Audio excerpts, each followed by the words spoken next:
Dobar dan dragi gledatelji, dobrodošli u naš još jedan tutorial. Danas ću vam pokazati kako koristiti Google Market.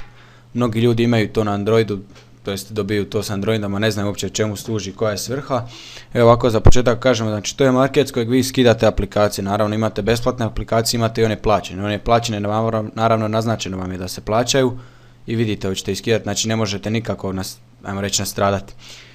Ali da bi ga aktivirali, evo pratite mene što ćemo raditi, znači imate ikonu Trg Play, kao trgovina Play ili Google Play, zavisi na kojem vam je jeziku Android. Evo sad vidimo znači da će Android Market se nadograđuje na taj internacionalni Google Play. Znači stisnemo nastavi. Evo sad pričekamo da se učita, izbacit će nam jednu poruku.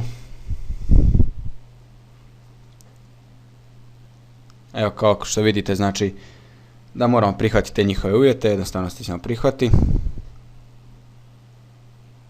Evo vidite, meni je sad automatski se prebacilo, već imam napravljen account, a vama što će izbacit će vam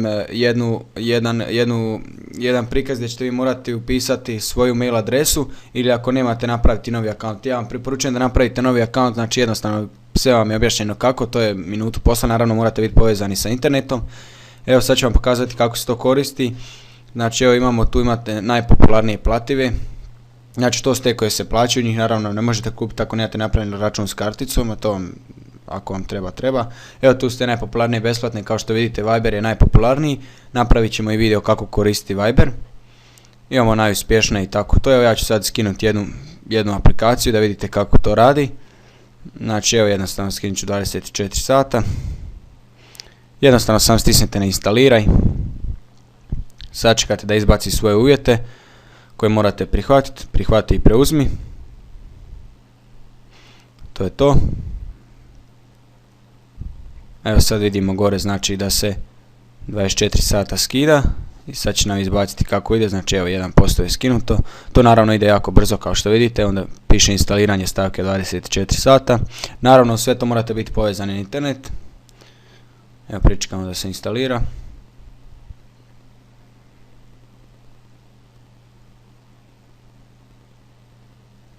Znači tu ima na tom marketu ima bezbroj aplikacija koje vam koriste, a ljudi ne znaju da to mogu iskoristiti. Zašto ne iskoristiti kad se može? Evo ajmo i probati sad da vidimo kako to izgleda. Znači 24 sata. Evo 24 sata. Kao što vidite aplikacija najnormalniji radi. Imate tu dosta aplikacija, neke najpopularnije su Facebook, Skype, Viber i Whatsapp, slično. Pogledajte naše ostale videe, subscribeajte, komentirajte i ocijenite. Hvala, doviđenja.